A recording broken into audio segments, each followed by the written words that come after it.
आप सभी को मेरा श्री गौरीशंकर सीताराम राधेश्याम।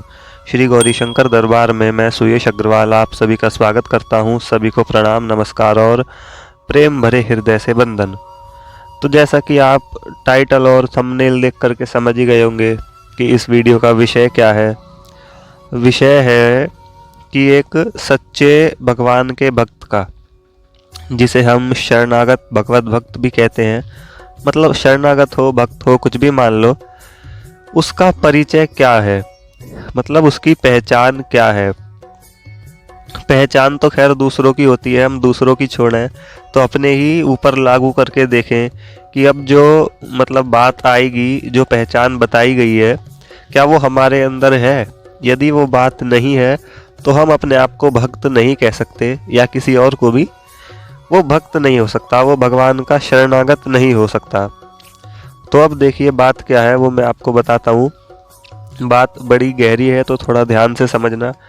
बात लिखी है गोस्वामी श्री तुलसीदास जी ने, जो श्री रामचरित मानस ग्रंथ के रचयिता हैं। आप सभी जानते हैं ऐसी ज्ञान की बातें तो उन्हीं के ही मानस में आती हैं। तो ये सारे दोहे चौपाई ज़्यादातर सब उन्हीं के मानस से लिए जाते हैं। तो चलिए खैर मैं आपको बात बता देता हूँ। तो उन्होंने, तुलसीदास जी ने भगवान के शरणागत भक्त की पहचान क्या लिखी है। श्रवण घटेहूँ पुनि दृग घटेहूँ, घटेहूँ सकल बल देह, इते घटे घटी है कहा, जो ना घटे हरि नेह। उन्होंने ये बात लिखी है। अब इसका भावार्थ समझते हैं कि उन्होंने क्या कहा। श्रवण घटेहूँ, श्रवण यानी कान, कानों से चाहे कम सुनाई पड़े। पुनि दृग घटेहूँ, आंखों की रोशनी कम हो जाए। घटेहूँ सकल बल देह, चाहे सारे शरीर की ही शक्ति खत्म हो जाए। अरे इते घटे घटी है कहा, जो ना घटे हरि नेह। किंतु यदि श्री हरि में हमारा प्रेम ना घटे तो इन सब के घटने से क्या होगा। उन्होंने ये बात लिखी है। मतलब यदि श्री हरि में प्रेम ना घटे, बाकी सब घट जाए तो भी कोई बात नहीं है।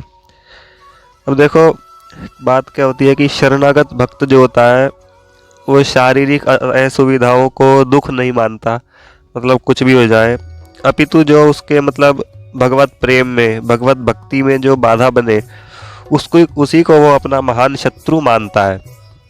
अब ये मैं आपको ऐसी बात नहीं बता रहा, उदाहरण भी दूंगा, बिल्कुल प्रत्यक्ष उदाहरण है, सत्य उदाहरण है। जब आप उदाहरण सुनेंगे तो बिल्कुल बात आपको क्लियर हो जाएगी कि क्या बात है।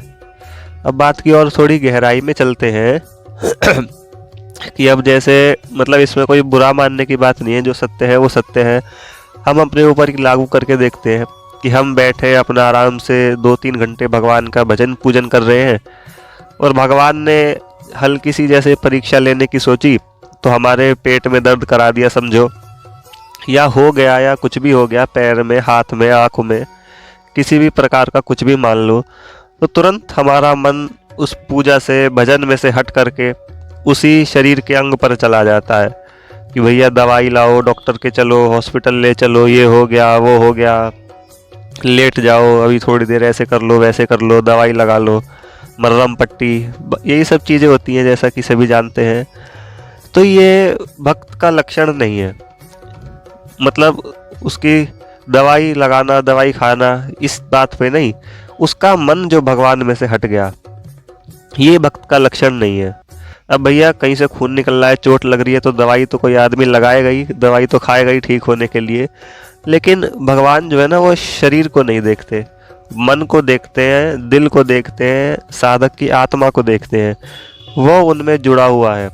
तो फिर उसको कहा जाता है भक्त, उसको कहा जाता है भगवान का शरणागत। अब वही बात है, जैसे हमारे कुछ हो जाए, पैर में दर्द हो जाए, बहुत तेज हो जाए, पेट में हो जाए, या और कुछ भी हो जाए, A to Z कुछ भी मान लो, एक्सीडेंट हो जाए, तो तुरंत हम, और बाकी कई कई तो ऐसे होते हैं जो भगवान में मन लगाने की तो छोड़ो, उल्टा कोसने लग जाते हैं, भगवान तूने ऐसा क्यों किया, मेरे साथ ही ऐसा क्यों, ये वो बेचारे बालक बुद्धि एक तरीके से मान लो, जिन्हें अता पता कुछ है नहीं, बस अपना बोलने से मतलब है। तो वही बात होती है। तो मन उस समय भी यदि नहीं हटा, इतनी विकट परिस्थिति में भी परिस्थिति में भी मन यदि उस समय हमारा भगवान से ना हटे तो उसको कहा जाएगा कि वो भक्त है, वो भगवान का शरणागत है।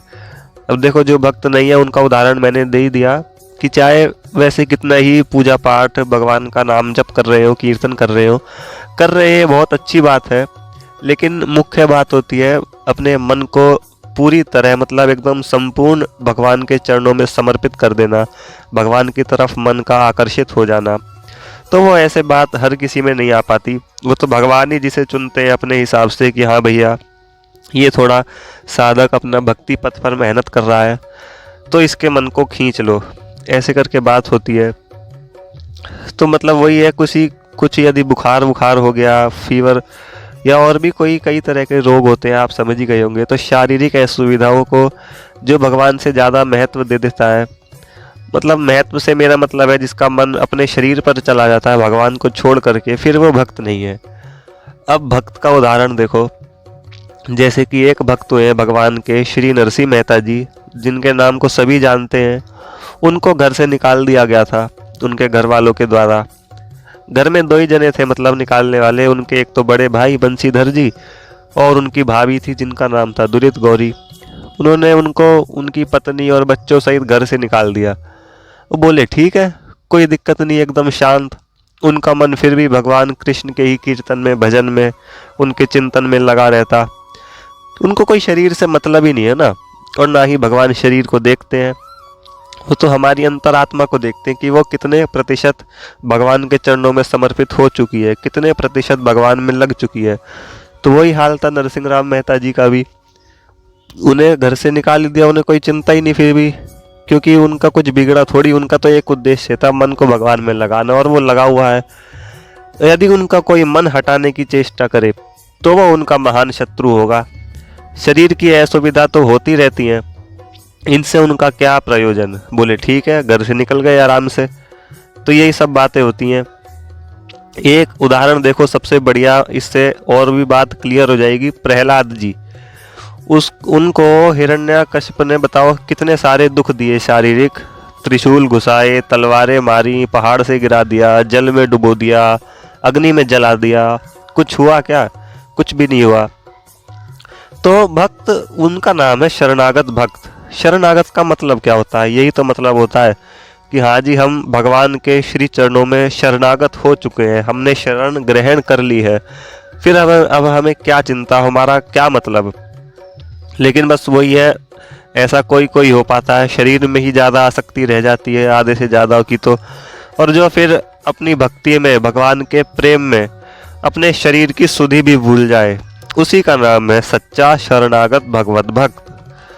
तो चलिए, मुझे उम्मीद है मैं अपनी बात को बताने में सफल रहा हूँगा, आपको समझ में आई होगी। सभी को आनंद मंगल सहित श्री गौरी शंकर सीताराम, राधे श्याम।